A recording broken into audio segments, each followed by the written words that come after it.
매일 새벽 사라진 아버지, 옷장에서 발견된 충격의 비밀. 차가운 새벽 공기가 저를 깨웠습니다. 오전 4시 30분. 현관문이 조용히 닫히는 소리. 그리고 멀어지는 발걸음. 제 가슴은 두근거렸습니다. 또다시 아버지가 어둠 속으로 사라져가는 것이었습니다. 평생을 교직에서 정직하게 살아오신 79세의 아버지. 이웃들의 존경을 한몸에 받던 그분이 왜 매일 새벽마다 몰래 집을 나서는 걸까요? 그 의문은 며칠 후 옷장 깊숙한 곳에서 발견한 검은 비닐봉투로 인해 더욱 깊어졌습니다. 그 안에는 묵직하게 쌓인 현금 다발이 있었습니다. 1,000만 원도 넘는 거액이었죠. 아버지, 대체 뭘 하고 계신 거예요?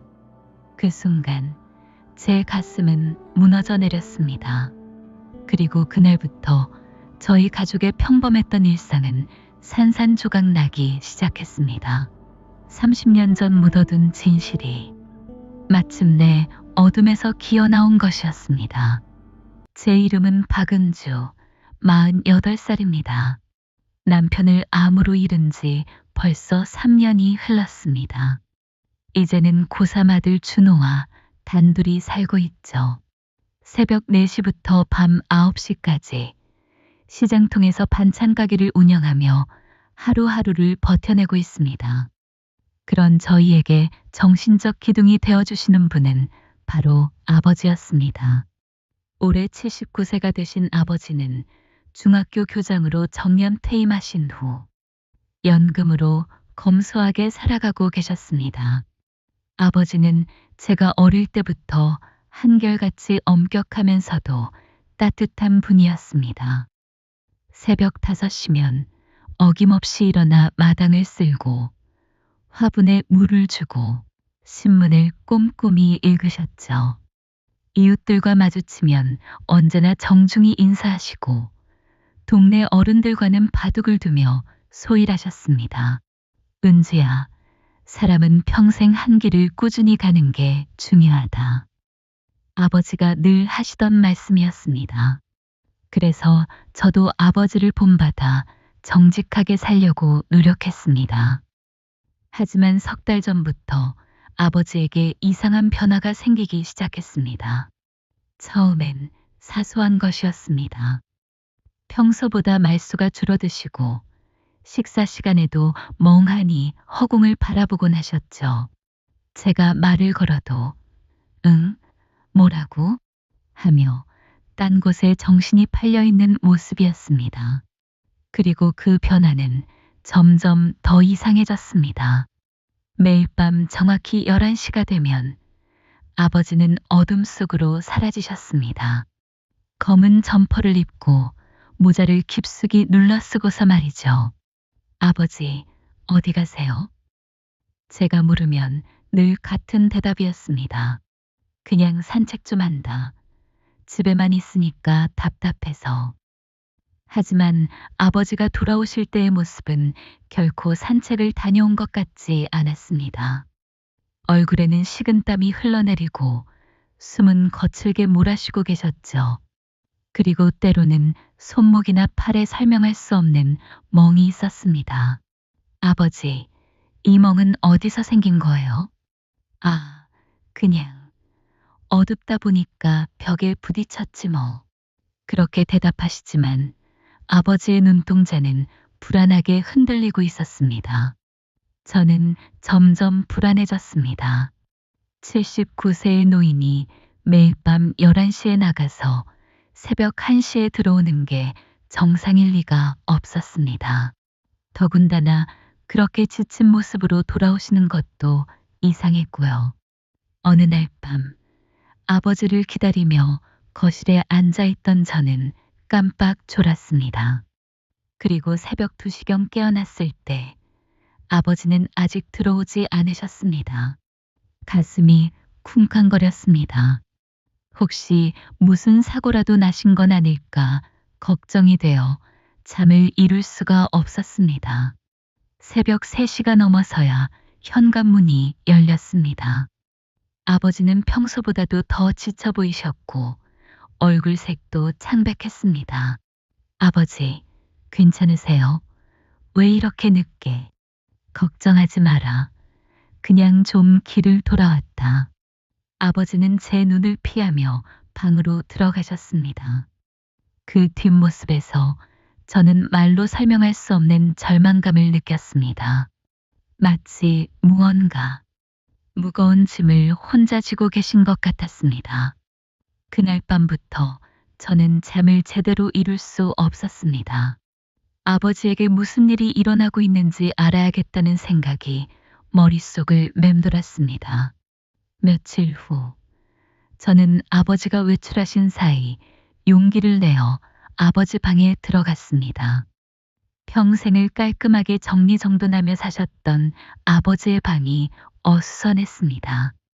책상 위에는 평소에는 볼 수 없었던 낯선 물건들이 놓여 있었습니다.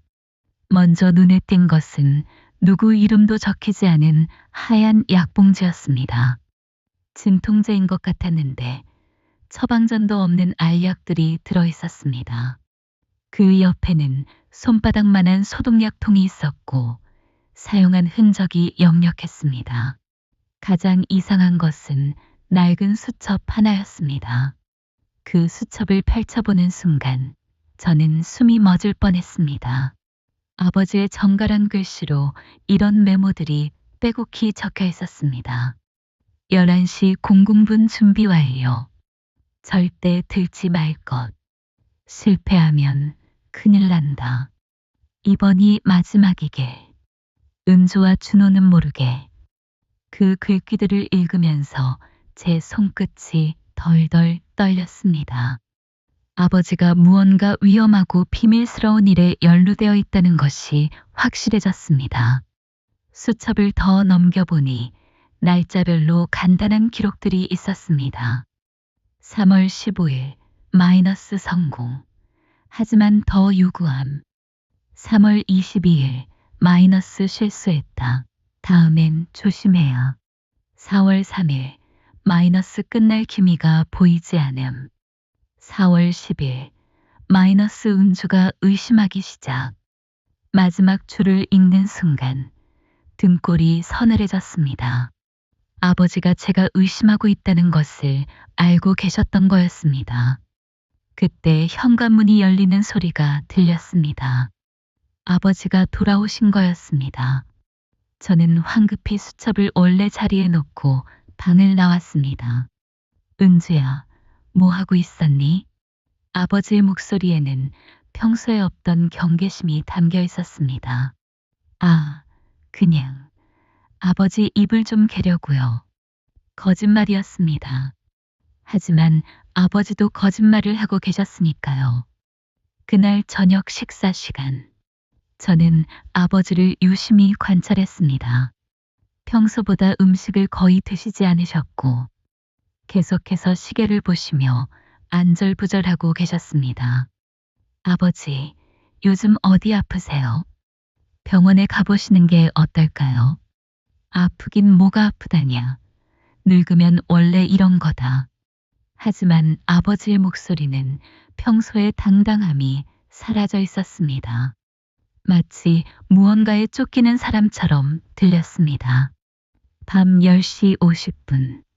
아버지는 어김없이 검은 점퍼를 걸치고 모자를 쓰셨습니다. 하지만 이번엔 뭔가 달랐습니다. 작은 가방을 하나 더 들고 계셨던 거죠. 아버지, 그 가방은 뭐예요? 별거 아니다. 그냥 필요한 것들.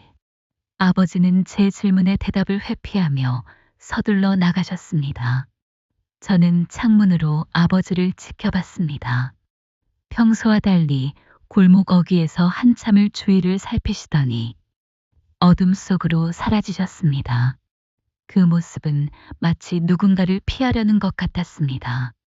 그날 밤 저는 잠들지 못하고 계속해서 시계만 바라봤습니다. 새벽 1시, 2시가 되어도 아버지는 돌아오지 않으셨습니다. 새벽 3시가 넘어서야 현관문이 조심스럽게 열렸습니다. 저는 몰래 복도로 나가 아버지를 지켜봤습니다. 아버지는 현관에서 한참을 서 계시더니 가방에서 뭔가를 꺼내 확인하고 계셨습니다. 어둠 속에서 정확히 뭔지는 보이지 않았지만 종이 뭉치 같은 것이었습니다. 그리고 아버지의 얼굴에는 깊은 절망이 새겨져 있었습니다. 일주일이 더 지났습니다. 아버지의 야간 외출은 계속되었고 저는 점점 더 불안해졌습니다. 준호도 할아버지의 변화를 눈치채기 시작했습니다.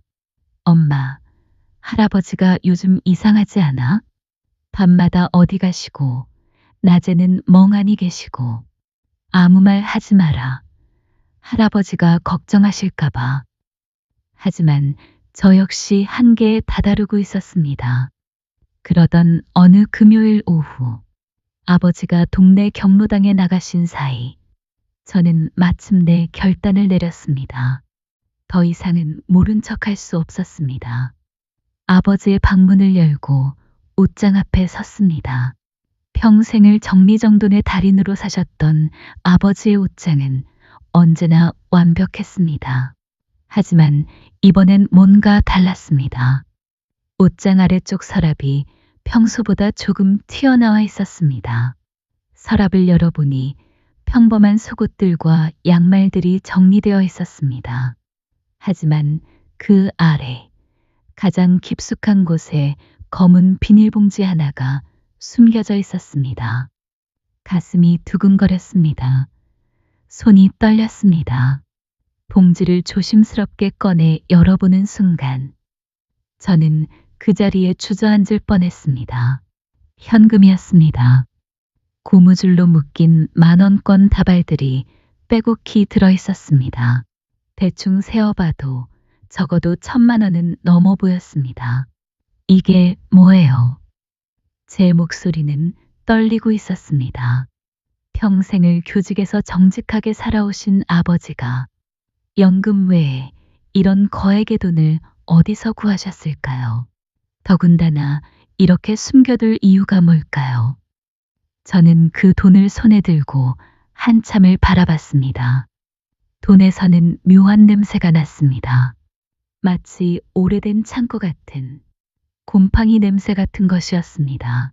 돈다발 사이에서 작은 종이 하나가 떨어졌습니다.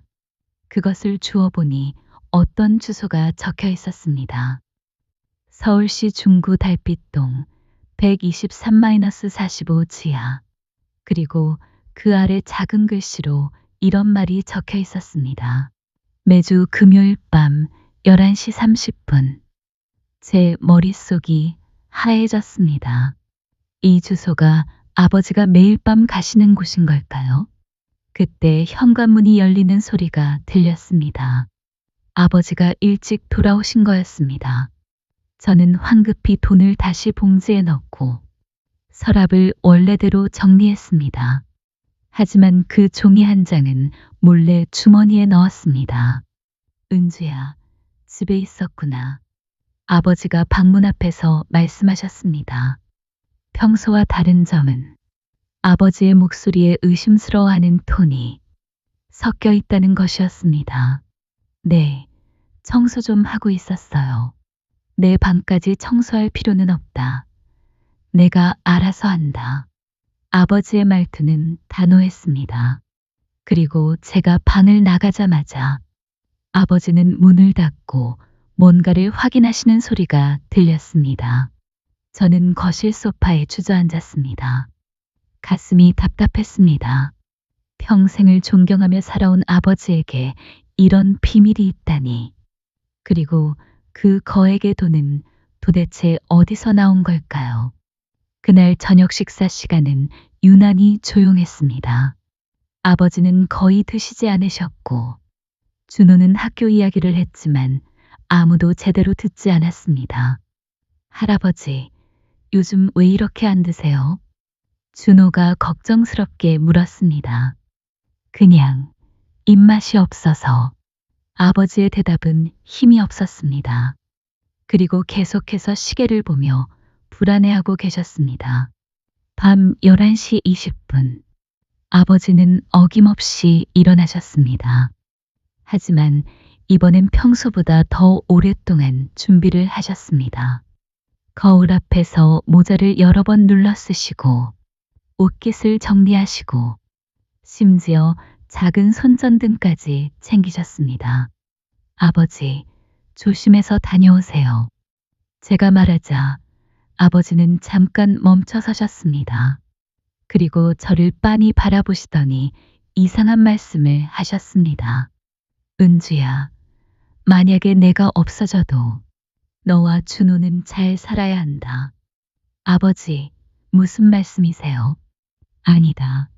그냥 하는 소리다. 하지만 그 말은 단순한 농담이 아니었습니다. 아버지의 눈에는 작별을 고하는 사람의 슬픔이 담겨 있었습니다. 아버지가 나가시고 나서 저는 더 이상 참을 수가 없었습니다.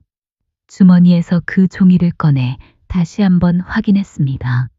서울시 중구 달빛동 123-45 지하. 그리고 매주 금요일 밤 11시 30분. 오늘이 바로 금요일이었습니다. 저는 결심했습니다.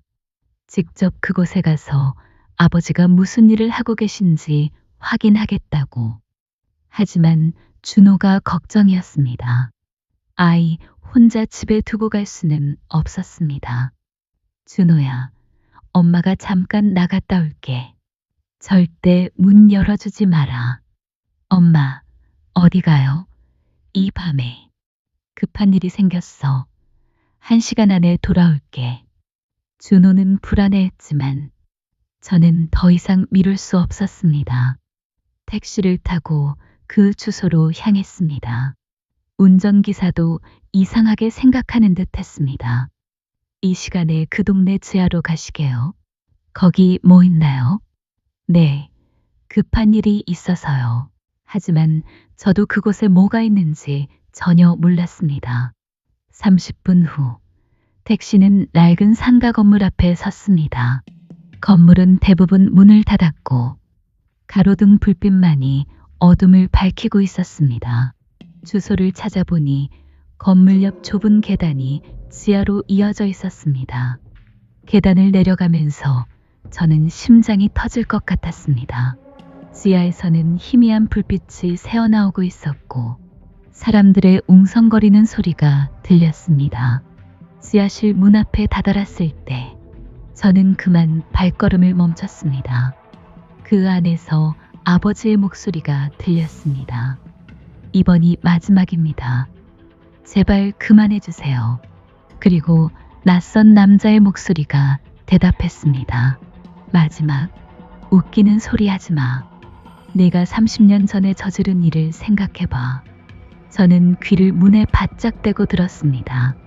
그때 죽은 애 부모가 얼마나 고생했는지 알아?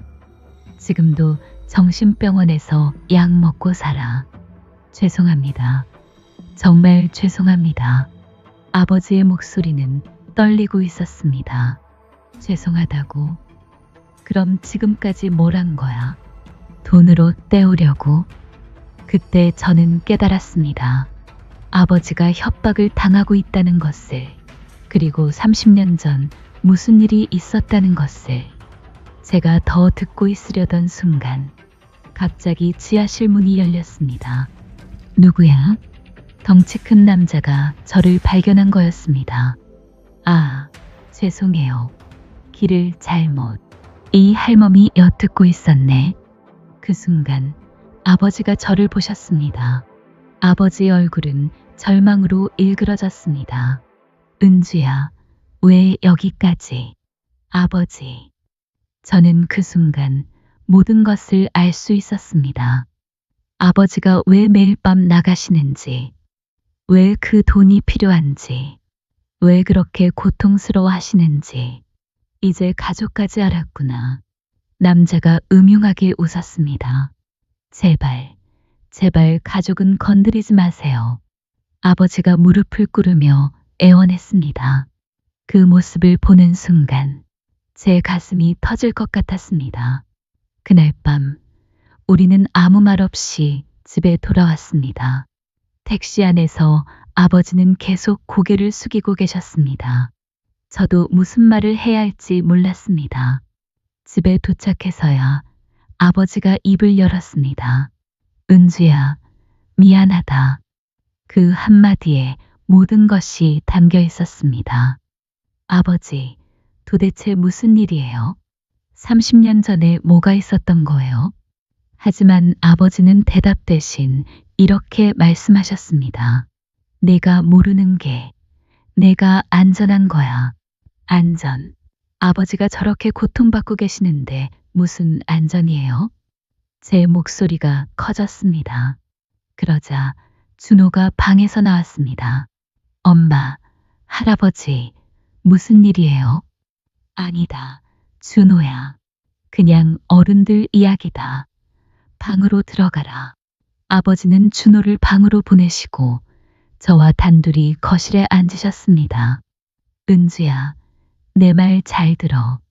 이 일은 절대로 준호에게 말하면 안 된다. 그리고 너도 더 이상 관여하면 안 된다. 아버지, 저는 아버지 딸이에요. 아버지가 고통받는데 어떻게 모른 척해요? 고통? 이건 내가 받아야 할 벌이야. 아버지의 목소리에는 깊은 절망이 담겨 있었습니다. 그 다음 날부터 아버지는 더욱 침묵하게 되셨습니다. 식사도 거의 하지 않으시고 밤에도 잠을 이루지 못하시는 것 같았습니다. 저 역시 잠을 잘 수 없었습니다. 아버지가 지하실에서 무릎을 꿇고 애원하던 모습이 계속 눈에 밟혔습니다. 며칠 후 저는 다시 아버지를 따라가기로 결심했습니다. 이번엔 들키지 않고 정확히 무슨 일이 일어나는지 확인하려고요. 화요일 밤 10시 30분. 저는 아버지보다 먼저 집을 나섰습니다. 검은 옷을 입고 모자를 깊숙이 눌러쓰고서 말이죠. 그 지하실로 향하는 길. 제 가슴은 두근거렸습니다. 하지만 아버지의 진실을 알아야 했습니다. 지하실 근처 골목에 숨어서 기다리고 있으니 곧 아버지가 나타나셨습니다. 평소보다 더 조심스럽게 주위를 살피며 걸어오시는 모습. 그 뒷모습에서 저는 말로 설명할 수 없는 쓸쓸함을 느꼈습니다. 아버지가 지하실로 내려가신 후 저는 조심스럽게 따라갔습니다. 이번에는 들키지 않도록 더욱 신중하게 지하실 창문 틈새로 안을 들여다볼 수 있었습니다. 그리고 그곳에서 본 광경은 제가 상상했던 것과는 전혀 달랐습니다. 아버지는 무릎을 꿇고 계셨습니다. 하지만 그 앞에 있던 것은 협박하는 남자들이 아니었습니다. 휠체어에 앉은 한 여자가 있었습니다. 50대 중반쯤 되어 보이는데 눈물을 흘리며 아버지를 바라보고 있었습니다. 그리고 그 옆에 서 있는 남자는 그 여자의 남편으로 보였습니다. 선생님, 정말 이렇게까지 하실 필요 없어요. 여자가 떨리는 목소리로 말했습니다. 아니에요. 이것도 모자라요. 우리 아이를, 우리 진우를 돌려줄 수는 없잖아요.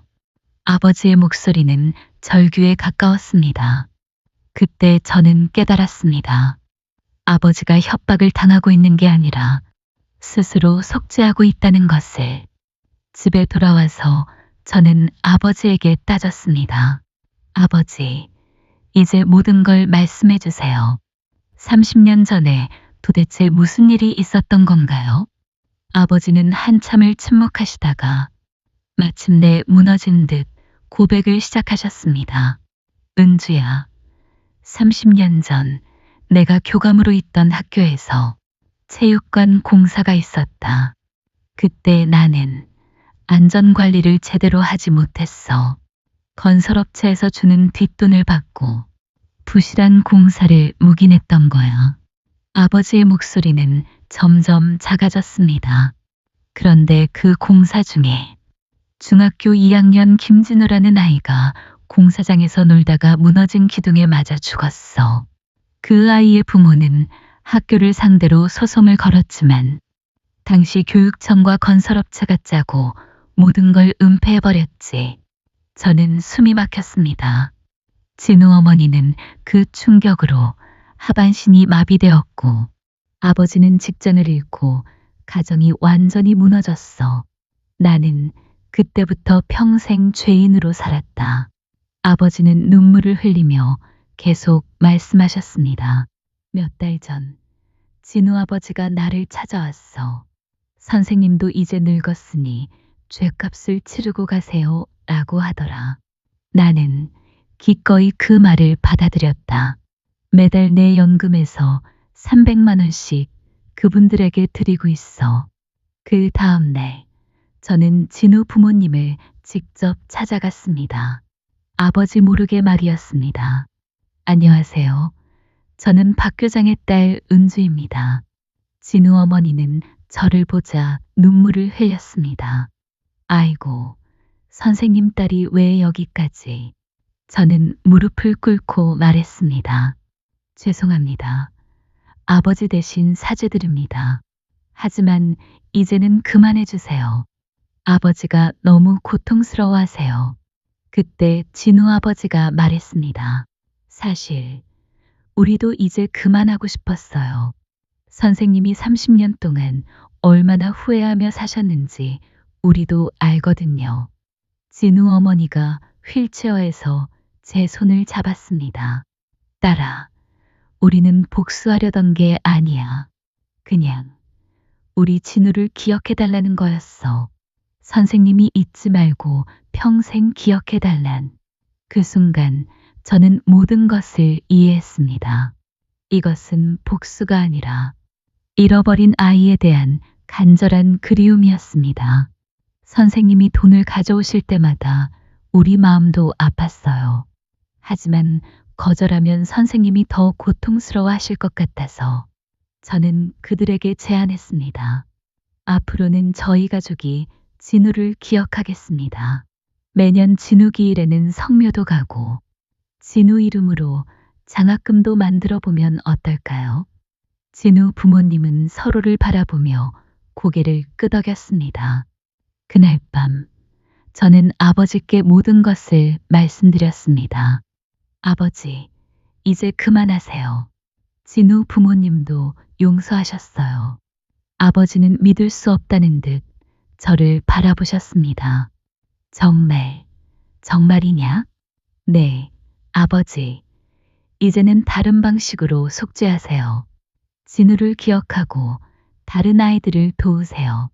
그 다음 주부터 우리 가족의 일상이 바뀌었습니다. 아버지는 더 이상 밤에 나가지 않으셨습니다. 대신 낮에 동네 아이들에게 무료로 공부를 가르쳐 주시기 시작했습니다. 준호도 할아버지가 달라지신 것을 느꼈습니다. 엄마, 할아버지가 요즘 왜 이렇게 밝아지신 거야? 응, 할아버지가 새로운 일을 찾으셨거든. 몇 달 후, 저희는 정말로 김진우 장학회를 만들었습니다. 아버지가 평생 모으신 돈과 제가 모은 돈을 합쳐서 말이죠. 매년 어려운 환경의 학생들에게 장학금을 지급하기 시작했습니다. 진우 부모님과도 정기적으로 만나게 되었습니다. 더 이상 가해자와 피해자의 관계가 아니라 같은 아픔을 가진 가족으로서 말이죠. 아버지는 자주 말씀하십니다. 은주야, 진짜 용서는 잊는 게 아니라 기억하는 거구나. 그리고 그 기억으로 다른 사람을 도우는 거고. 어느 저녁 아버지와 함께 산책을 하며 이런 말씀을 하셨습니다. 30년 동안 나는 도망쳤어. 숨어서 혼자만 고통스러워했지. 하지만 너 덕분에 알았다. 진정한 속죄는 함께하는 거구나. 지금 우리 가족은 행복합니다. 비밀이 없어졌으니까요.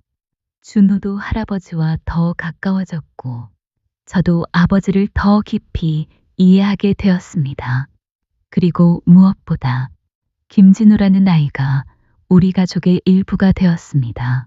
매년 그 아이의 기일에는 온 가족이 함께 성묘를 갑니다. 진우 부모님과 함께 말이죠. 여러분, 가족이란 무엇일까요? 혈연 관계로만 이루어진 것이 가족일까요? 저는 이제 압니다. 진정한 가족은 서로의 아픔을 함께 나누고 과거의 실수를 함께 감싸 안으며 더 나은 미래를 위해 함께 노력하는 사람들입니다. 때로는 가장 가까운 사람에게도 말하지 못해 비밀이 있을 수 있습니다. 하지만 그 비밀이 가족을 갈라놓는 것이 아니라 오히려 더 강하게 결속시킬 수도 있다는 것을 저는 이번 일을 통해 배웠습니다. 아버지의 30년 된 비밀은 우리 가족을 파괴할 뻔했지만 결국 우리를 더 가깝게 만들어 주었습니다. 그리고 김진우라는 아이와 그 부모님까지도 우리의 소중한 가족이 되어 주었습니다. 지금도 아버지는 매일 아침 김진우의 사진에 인사를 하십니다. 진우야, 오늘도 할아버지가 너를 위해 열심히 살게. 그리고 동네 아이들을 가르치러 나가십니다. 그 모습을 보면서 저는 생각합니다. 진정한 용서는 잊는 것이 아니라 기억하면서도 새롭게 사랑하는 것이라고. 그리고 가족의 비밀이 드러났을 때 우리가 해야 할 일은 비난이 아니라 함께 그 무게를 나눠주는 것이라고. 오늘 밤 여러분도 가족과 함께 조용히 이야기를 나눠보시기 바랍니다. 서로에게 숨기고 있던 마음속 이야기들을 용기 내어 꺼내보시기 바랍니다. 때로는 그런 진실한 대화가 가족을 더욱 단단하게 만들어줄 테니까요. 그리고 기억하세요. 가장 어둡고 절망적인 순간에도 사랑하는 사람들과 함께라면 새로운 희망을 찾을 수 있다는 것을. 우리 가족의 이야기가 여러분에게 작은 위로와 용기가 되었기를 바라며